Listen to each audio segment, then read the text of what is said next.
Hi guys, Jason here. So ito, may mga online budol ako. Nabili akong AC motor speed controller pang 4,000 watts, 220 volts. Chibipay lang yan, kaya hindi yan masakit sa bulsa. Ito is battery charge controller. Yan, may paggagamitan tayo dyan sa ating project. Ang ganda to kasi pwede mo siyang set yung up tsaka yung down voltage mo, at meron na rin siyang crystal display. Wow!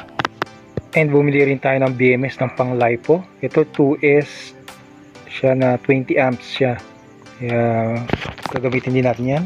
At itong BMS na 3S 40 amps, so bumili akong 2 piraso niyan.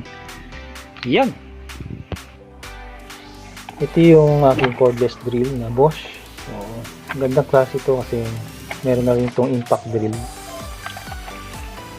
Pang screw na siya, pang drill siya, meron pa siyang impact feature.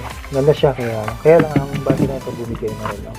So dinisassemble ko na ito, battery niya. And tumingin din ako sa online, nasa 1,100. Wala silang binibentang separate batteries lang, may kasamang charger lagi. Which is hindi na siya practical, no? Then so yung both ng dalawang battery ito, parehas silang nasira na. So ang bala ko ngayon, i-upgrade ko na lang sila ng 12 volts na lang. May nabibili naman ng 12 volts na ganito, kaya lang hindi ako nagagandahan dun sa power na, no? Battery kasi nito yung ganito, so tatlo naman nito, yung isa lang ang sira, yung dalawa niya is good pa siya kasi ewan ko ba't yung battery management niya kasi parang isa lang yung wire niya, dapat supposed to be may dalawa siyang wire para sa BMS o balancing niya, no? Isa lang kasi yung nakakonect sa ilalim. So may nasalvage pa tayo ng 4 na battery na ganito, which is yung tatlong pula na to. Yan, so ito hindi ko na gagamitin kasi medyo mahina na rin to, pero to okay pa yung tatlo. Is upgrade natin sila ng mas maraming batteries, mas mataas ang capacity, mas matagal mo siya magagamit. So meron naman ako mga ganitong mga sirang case na ganito. Gagawin kong siyam yung batteries niya. Ito wire na siya pero binabalance ko na lang muna yung bawat batteries. Test ko na ngayon kung after ko siya mabalance kung pare-parehas na siya. 3.98 3.96 konti. So itong gitna medyo mababa Pa ng konti, pero pwede na point ano naman na yun dun sa, at least pare-pare silang 3.9.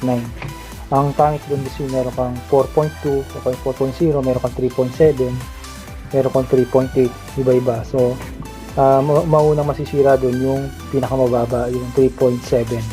Ngayon is meron na tayong lahat pare-pares 3.9, and then itong BMS natin is meron na siyang kasamang balance, enhance na siya, kaya wala tayong problema na ngayon. Sa pag-install ng mga ganito BMS, yung 0, ito yung lagi yung negative natin.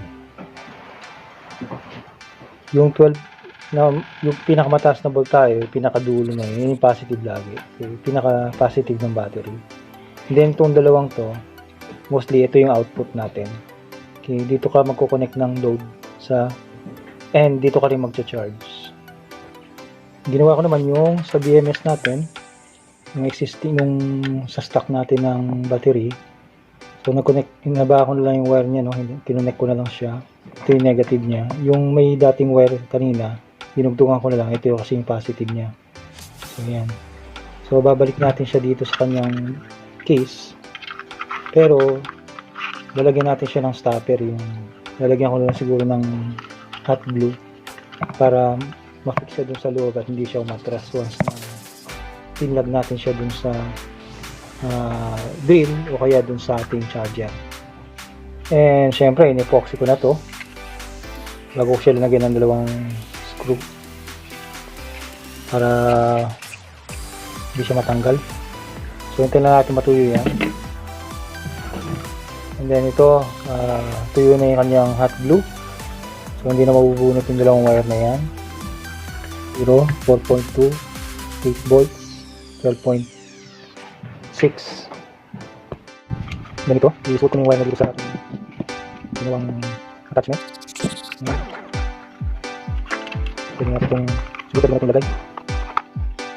Snap on naman ito. Yan o. Huwag makalog ba? Huwag makakalog. Hindi ko na siguro yung wire up to. Plastic dito. Plastic doon. Dito naman. Dito na. Kailangan ko lang to.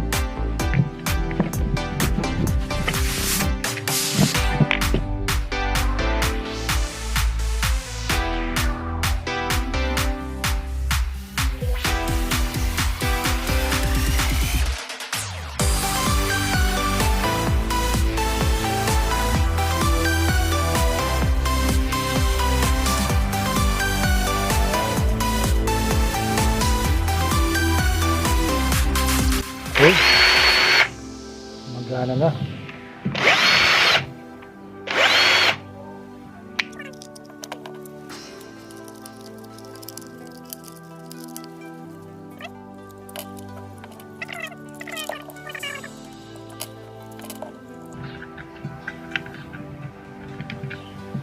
Ayan. So, dalawa na yung ating battery. Ha? Ito isa. Ito yung isang ginawa natin pangalawa. Dalawa na sila.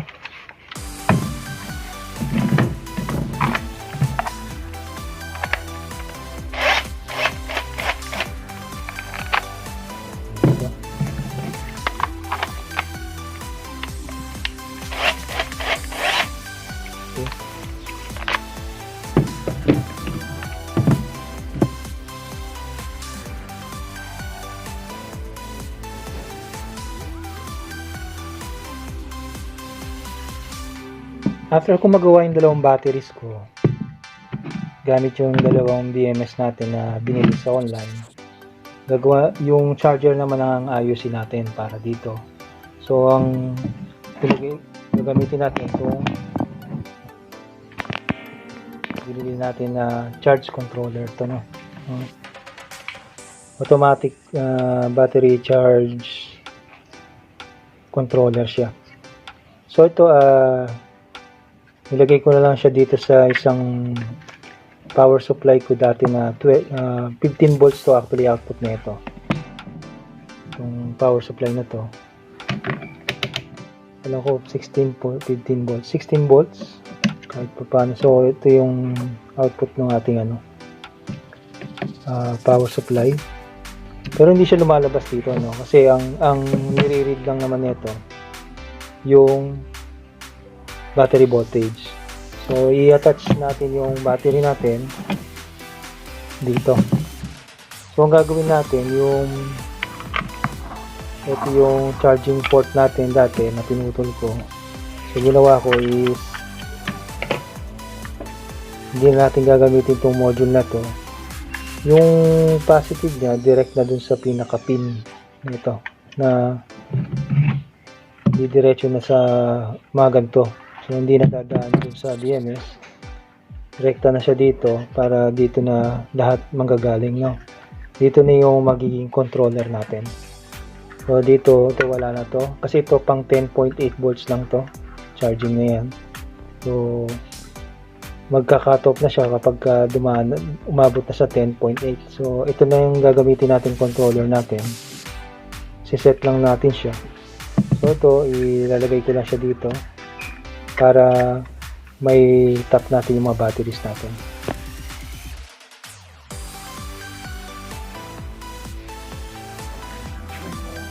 Ito pagka nakalagay Snowy, ibig sabihin wala siyang battery na naka-connect.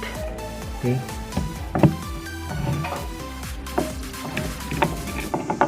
Ang maganda sa module na to, pwede natin siyang i-set yung kung anong voltage niya i-charge yung battery natin. Let's say maximum 12.6. Pag lumampas na doon, mag-shutdown na siya. And then kapag na-sense naman niya na yung down voltage naman, tinatawag nila, kapag mababa naman sa ganung voltage, i-charge niya.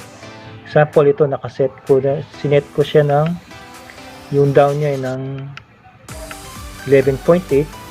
So kapag yung battery ko is nagamit ko siya at bumaba na siya ng 11.8, magcha-charge na to, gagana siya. Problema lang kapag nasa 11.9 siya, hindi muna gagana yung charger. Okay. And then magsha-shutdown siya once na naabot niya na yung 12.6. Yun siya. So ganoon lang siya, i-set mo lang. Pag i-set mo lang siya, long press lang. Ayan. Then pili ka lang kung ano yung gusto mong i-set.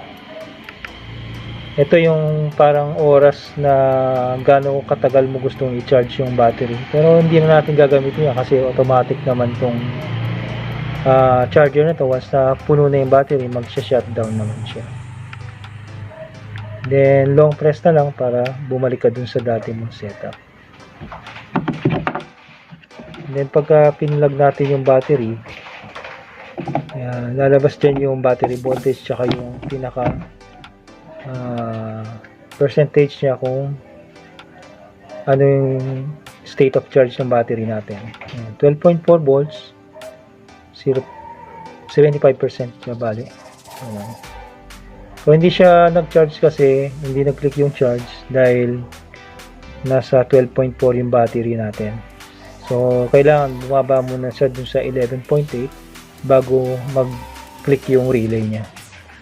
Natin to kasi ito bumaba na tong 11.5. Ayan na. Umilaw yung red lights niya, ibig sabihin nagcha-charge na yan. So sinet ko siya ng 12.6 dapat. Doon siya mag-i-stop.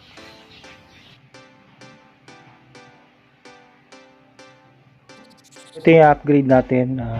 Firefly to na rechargeable na fan. Meron siyang yan, ano naman siya, kaya lang nakakailang palit na ako ng lead acid battery na ito, mabilis lang siya masira talaga, siguro mailang buwan lang sira na. Ito lang yung battery niya talaga, 4.5. Medyo may kamahalan din to pag binibili mo.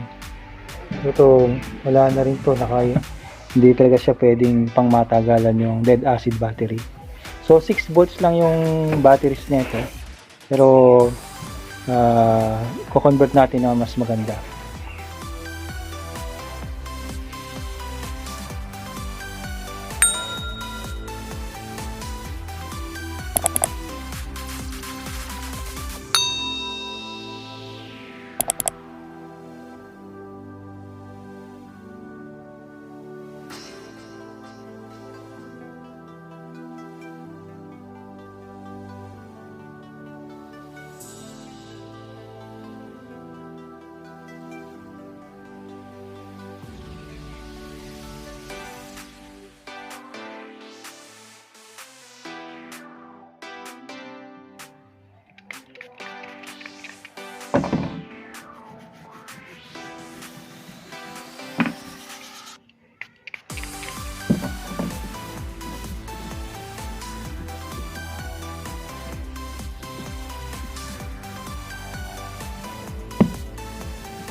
Series ko na itong dalawa.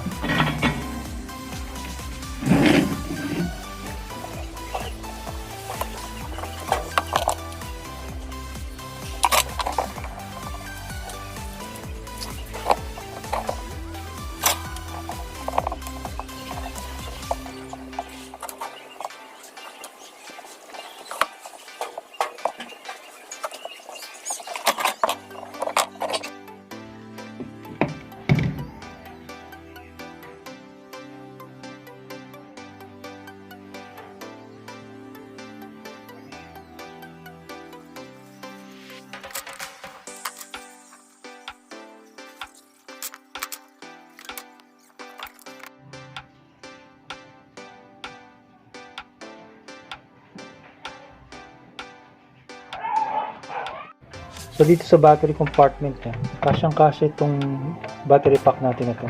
Ayan. Para siyang sinukat talaga. So ang gagawin na natin is cut na lang natin itong terminal na to para solder natin dito sa dulo na ito. So after nito, okay na. So cut ko lang to para is hinangin lang natin dun sa ating PCB mismo.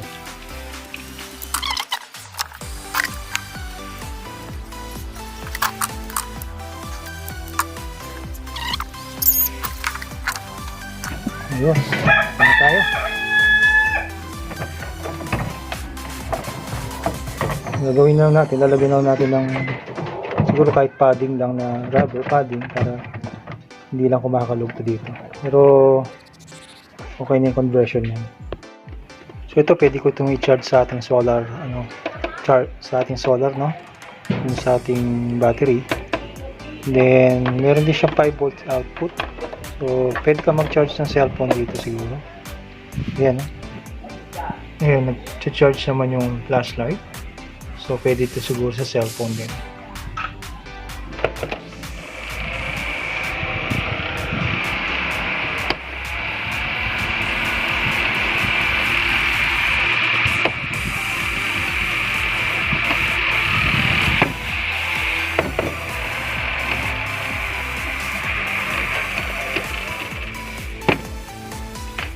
Yes. Yung isa nating on order sa online is itong 4,000 watts na AC motor speed controller. So bala ko itong gawin as speed controller ng electric fan. Pwede rin to sa sa even dimmer ng ilaw, pwede rin siya. And pwede rin pang-control ng soldering iron kung gusto mo. So 4,000 watts ang kinuha ko para kaya kahit anong appliances na medyo mataas ang load na kailangan, pwede ito. So kailangan ko lang is ito, kahit mga lumang reseta ko ng ganito, single gang na nakita ko, pwede na. Then flat cord na may plug na galing sa mga electric pan namin. Then may nakita akong dating plastic box ng power supply ko, may kasama na nga siyang fuse Inisa ko na lang din siguro. So dati push button switch to so tingin ko kasi to, binisa ko lang muna. Wiring natin madali lang naman siya. From input, let's say ito yung flat cord natin. Okay, from AC outlet. So yung isang linya, idaan natin ng fuse, which is dito. Idaan natin ng fuse. Didiretso na natin dun sa 1 gang natin na outlet dito. Yung isang linya. Okay, so naglagay lang ako ng ganyan para mahinang ko. Okay, ito yung 1 gang natin outlet, no? And then ito is lang siya, dalawa lang din yung pinaka input niya. Isang input, isang output lang, isang linya lang ang ilalagay natin dito. So yung isang linya niya, yung sa 220 nakalagay, yun, meron siya nakalagay na 220 volts doon. Puli nakikita nyo. So dito siya papasok. Ayan, ito yung controller natin. Sample yan. Ito yung speed natin, potentiometer. Then yung isa, papunta na dito sa outlet. Ito yun, out niya nakalagay is out. Yun, di ba kita? Out. So doon lang siya. Ganyan lang siya yung pinaka basic niya. So optional na lang kung maglalagay kayo ng switch. Okay? Maglalagay kayo ng ilaw na pilot light. Nasa inyo na yan kung optional na yan. Kung gusto nyo LED, yan. Nasa inyo kung anong gusto nyo ilaw. Pwede rin kayo maglagay ng ilaw dito para makikita nyo kung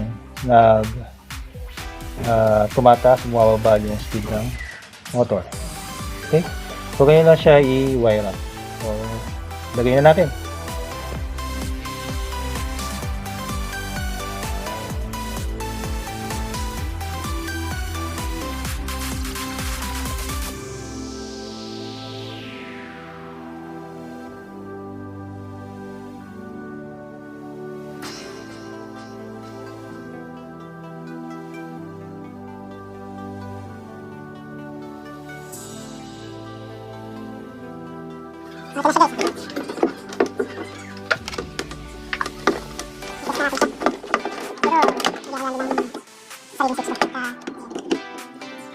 So, test muna natin sa incandescent na ilaw.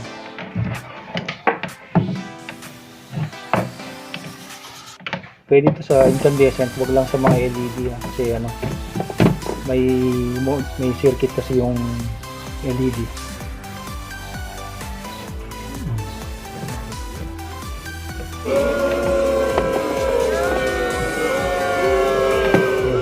Lulus lang yung ilaw. So ito, kita nyo yung ilaw.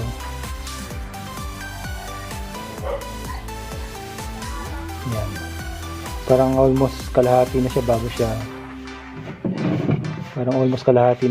siya umilaw.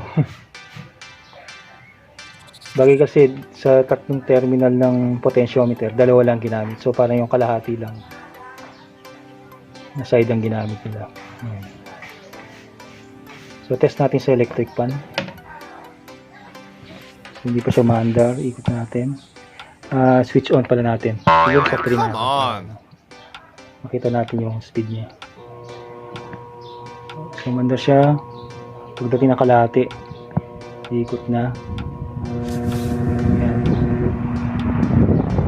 Sa bilis. Maximum nito.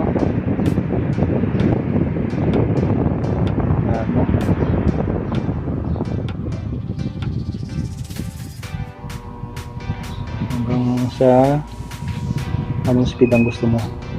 Alam ko pwede rin sa grinder kung gusto mo. Kung halimbawa masyadong malakas yung kick nung grinder mo, pwede mo rito i-modulate. Testing natin sa grinder, di ba?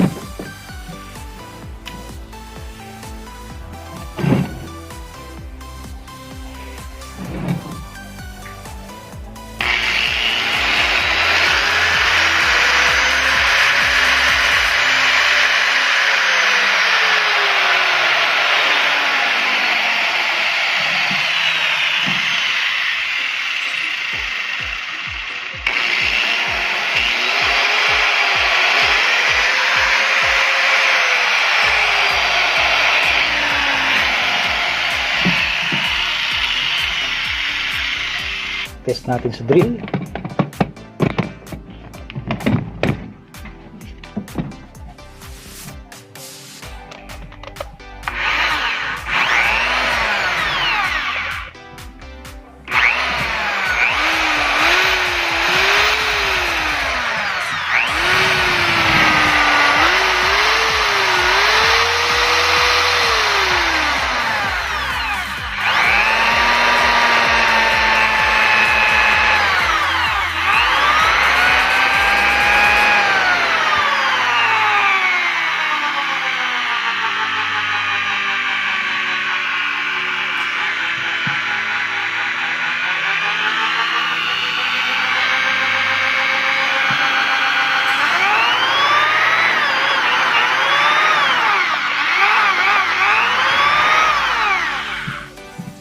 Pwede rin ito ipalit dun sa mga ceiling fan na controller na ganito, yung speed controller na ganito. Ito kasi coil lang to eh. So, ito pwede ito pamalit sa ganito. Gawin nyo. Ganito na lang at tapos itong controller. Yan yung pang control ng speed. Pwede. Test ko sa washing machine. Huwag na lang. Ayan na guys, tapos na lahat ng ating project. Mga kung ano nung pinagbibili sa Shopee, yan. Gawa tayo ng speed controller. Na-upgrade natin yung batteries ng ating Bosch na cordless drill. Yeah! Ginawa natin siyang, hindi ko alam kung lang mAh ba yun. So, compute natin mamaya. Kasi 3S 3P yun. Lumabas. Kung dating 3S 1P, naging 3S 3P na to. So, ginamitan natin siya ng BMS na 3S 40 amps. Then, yung ating charge controller na ito na ginamit natin pang charge talaga ngayon. So, ngayon 12 volts na siya. Malapit na siyang, dapat mag 12.6. So, charging pa rin siya ngayon. Okay. And then, ito yung ating in-upgrade na 6 volts. 2S na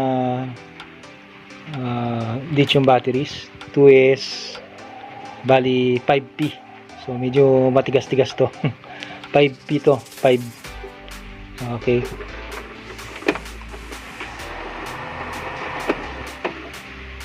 Okay. So ayan, nakailang ano rin tayo. Natapos na project. 1, 2, 3, 4. Okay. 4 na project. Mga cheap lang naman, mura lang naman yung mga ano na yun. Ito lang medyo mahal-mahal na konti. Yun, sa ngayon kasi sa online, napakarami ng available na mga circuits or mga project na pwede mong gawin na kayang-kaya nyo na i-DIY ngayon dahil napakamura na ngayon ng mga nabibiling mga gadgets at mga kung ano ng mga board circuits na pwede nyong magamit sa mga future projects nyo. So ayan guys, don't forget to click the like. Siyempre, i-share na rin yung video, baka maraming magka-interest na magsibilihan sa mga online at gumawa ng kanya-kanyang project na rin. At baka hindi ka pa subscribe, siyempre mag-click mo na rin yung subscribe button dyan at yung ating notification bell para every time na may bago tayong upload is updated na tayo sa ating mga videos. So again guys, thank you for watching and see you on my next video project.